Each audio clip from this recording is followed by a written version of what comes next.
Hi guys, my name is Abby and I'm so excited that you're here and that you found this video today. Today I'm going to talk about the 25 books that I want to read in 2025. So when I was picking these 25 books, I was thinking about, well, I definitely have way more than 100 books on my physical TBR, and I really want to try to read more of my physical TBR this year. And last year I did 24 books in 2024 and I didn't complete it. I basically chose books that I wanted to read really, and a lot of the books were new releases, so it forced me to buy more books. And then I ended up just changing titles as I did it, and it was just a whole mess. So this year I want to stay true to it, and I really want to try to read 25 books that are from my physical TBR, and I think it will help me with one of my challenges this year, where I want to read at least 15% of my physical TBR. And if I do 25 and I want to read 60 books, there we go. So when I was choosing these books, I was thinking, okay, are there any series that I'm about to end? Or am I in the middle of a series? And have there been books that have been sitting on my shelf since high school? So that was kind of the determining factor if I was going to choose a book over something else. I also wanted to try to pick books that would help me towards some of my other goals this year. So there's really no order to this. It's just kind of how can I accomplish so many goals in one single goal? I know that's crazy, but yeah. So in no particular order, I'm going to start off with The Breakup Tour by Emily Weberly and Austin Sigmund Broca. I just read the roughest draft by them and I really did enjoy it. I'm excited to read another book by them, and plus this kind of gives Taylor Swift. The next book is Orlando by Virginia Woolf. My brother actually read this in high school and he's been asking me to read this book for a very long time. Some of his annotations are in here from his literature class, and plus it's a classic, and so I can mark off a classic from my from one of my goals. Lessons in Chemistry by Bonnie Garmis. I was gifted this book, I think it's been 2 years now. I got it for Christmas of 2022 by my boyfriend's mom, and yeah, it's time that I read it. I have been putting it off because it's a big girl, but I've heard nothing but great things about it, and it's just time to finally read it. Ace of Spades by Farida Aimake. Sorry, I may have butchered the last name, but I wanted to try to get it as correct as I could. I actually have been wanting to read this for a really long time, and I finally got it around I think it was October. I picked it up for one of my books that I got for my birthday, and yeah, it's been on my Goodreads for quite some time. Happy Place by Emily Henry. I got this for Christmas in 2023 and I have been wanting to pick it up. I wanted to actually start reading it in May of this past year, but that's whenever I was about to move from my childhood home, and so I kind of didn't want to be in my feels, and then this was making me like connect that to me moving away, so I was like, I'm not gonna pick it up. And then it was like Christmas time and it didn't really give me Christmas vibes, so yeah, I am gonna pick it up this year. The Friend Zone by Abby Jimenez. I love Part of Your World interconnected series, and I love Abby Jimenez. This is what I believe that she wrote this one first, this interconnected series. Just for the Summer was my book of the year last year, so I am excited to keep reading Abby Jimenez, and I've had this book since my birthday last year, so it's time to pick it up and time to finish this series before her new release this year. What You Wish For by Catherine Center. I bought this book, I believe it was last Christmas time, and last spring. I have been kind of going on Catherine Center backlist, and I read How to Walk Away last year and Things You Wish For, and I love The Bodyguard, and I also have a couple of her other books, but How to Walk Away is one of my favorite books from last year as well, and so I'm just kind of trying to go through Catherine Center backlist, and why not? It's time. The Final Gambit by Jennifer Lynn Barnes. So I actually started this series in 2022. It's actually 2022. In January of 2022, I read the first book, and I didn't pick up the second book until the end of last year. So it's time. It is time to finish this series. In my defense, my boyfriend also loves this series, so he had all the books, and I'm finally able to access those other books, and so I read book 2, and I want to finish the trilogy and read book 3. Tangled Up in You by Christina Lauren. I have kissed the girl in this maybe meant to be, I think it's maybe meant to be interconnected standalones, and they're all like Disney reimaginings.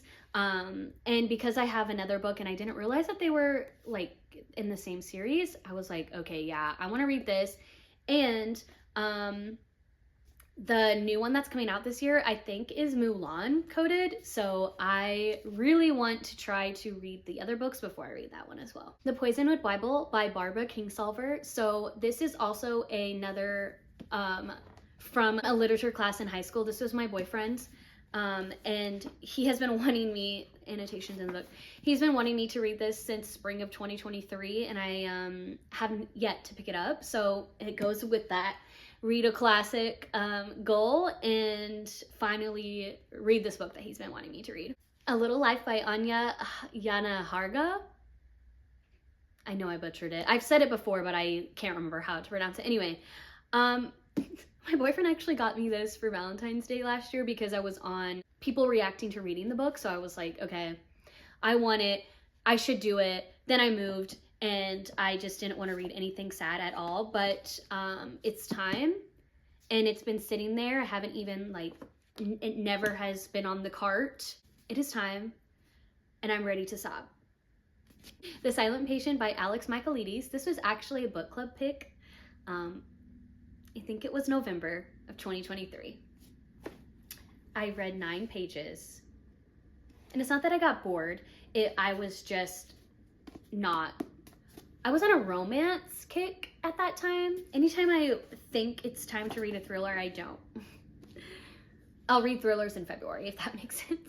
So it's time, and I can finally tell my book besties what I thought about the book. The Ballad of Never After by Stephanie Garber. I read Once Upon a Broken Heart in October this past year, and I actually read the Caraval trilogy and finished it at the beginning of 2024. And so I really do like Stephanie Garber's writing, and I chose to read Caraval before Once Upon a Broken Heart trilogy. And this girl's coming out with an adult fantasy book this year. I'll take it. But I do want to read the second book so I can get the third book and finish that trilogy this year as well. Funny Story by Emily Henry. One of my book besties is like not a romance hater, but doesn't read romance, and this is almost a 5-star for her. So if that tells you anything, and me anything, I should have read this like 3-4 months ago. I did get this for one of my birthday book hauls, and I want to try to read Happy Place and Funny Story before Great Big Beautiful Life comes out. So yeah. Magnolia Parks, Long Way Home by Jessa Hastings. I read Magnolia Parks in March, and it is also one of my favorite books from last year. And I was so intimidated to continue reading the story instead of finishing the books that I had, because I was so afraid that a lot of people say they enjoy Daisy Hates better, and I really, really, really loved Magnolia Parks, and so I was worried that I would also fall onto that trend. And I did read Daisy Hates in November, and it was just as good. So like, I don't know why I waited so long. It was kind of just like I'm the type of person where like, if I'm afraid of something, I'm gonna keep avoiding it. And then I'm like, there was nothing to be worried about anyway. Anyway, next book in the series. I have the book after this. I just don't have Magnolia Parks Into the Dark. That's the last one that I don't have. So I want to continue the series. It's a big honker. And I want to try to finish the Magnolia Parks universe this year as well. The Great Alone by Kristen Hanna. I read The Nightingale by her in September, and it was one of the best books that I've ever read. And after reading that book, I was like, I really want to read her whole entire backlist, because I've seen nothing but great things about it, and they feel, a lot of them obviously are like literary fiction or historical fiction, and they feel like real stories. That's how at least what I've seen and how I felt about The Nightingale. And I watched Firefly Lane and was absolutely destroyed. So I also want to read that book, but this is the other Kristen Hanna book that I have physically, and that is why she made it to the list. I bought it for my birthday. It immediately went into the cart after I finished The Nightingale, and then it was my birthday, so I got it. So Malibu Rising by Taylor Jenkins Reid. I've only read Daisy Jones and the Six, and it is a 5-star, and I really did like her writing. Now I know it's a different setup for this book, but I've actually wanted to read this one first because I've had my eye on this since it came out, and I didn't actually get it until the end of the summer in 2023. And then I just like, to me it's a summer book, and so I never picked it up. And then last summer I don't think I even picked it up at all, but it was on my summer TBR, and I just never, I don't know why.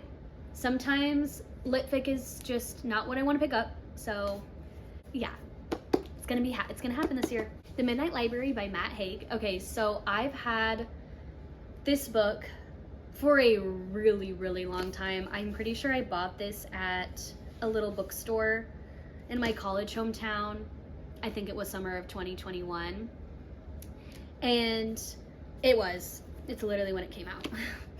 I'm pretty sure. I just haven't picked it up. I just never reached for it, and I think it's time to finally reach for it. Hamnet by Maggie O'Farrell. So I got this for my birthday last year, and from what I know, it's kind of giving Hamlet. I really do like Hamlet. One of my favorite plays that we read in AP Literature in high school. So I just kind of want, I bought it thinking that, and then I just never picked it up. So it's time. It's time. And honestly, any book that I bought for my birthday in past years that I just haven't picked up should be read before my birthday this year. I feel like that should be another goal. That should be another goal. Love in the Time of Serial Killers by Alicia Thompson. I've had this book for at least a couple years now. I don't even remember when I got it. I tried to read this during Valentine's Day last year because it's literally giving Valentine's Day.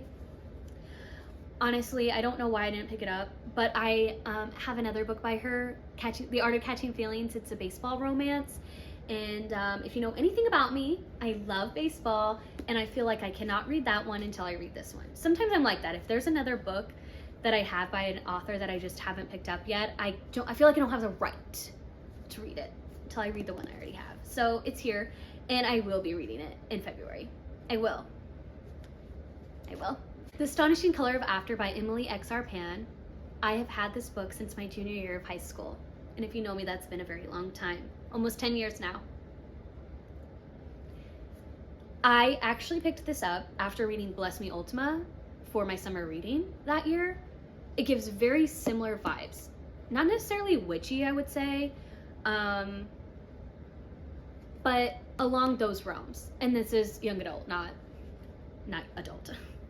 But yeah, I actually tried to read this book last year for a like a little video idea I did with my boyfriend, where he picked the books that spell out my name, and that was my TBR for the month. And he did not pick Astonishing Color of After. I don't even remember what he picked for the letter A, but A Court of Thorns and Roses by Sarah J. Maas.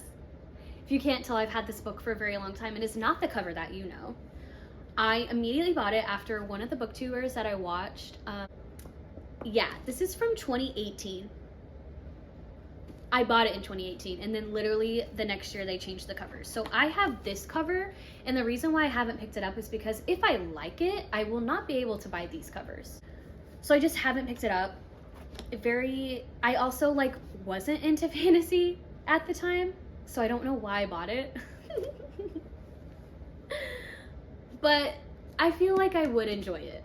I know one of my friends didn't like the first one, but everyone has said get through the first one to get through the better ones. So I'm just gonna try it. Also, one of my other book besties this is also on her 25 and 2025. So I feel like we should buddy read it, Christy, and maybe we'll like it.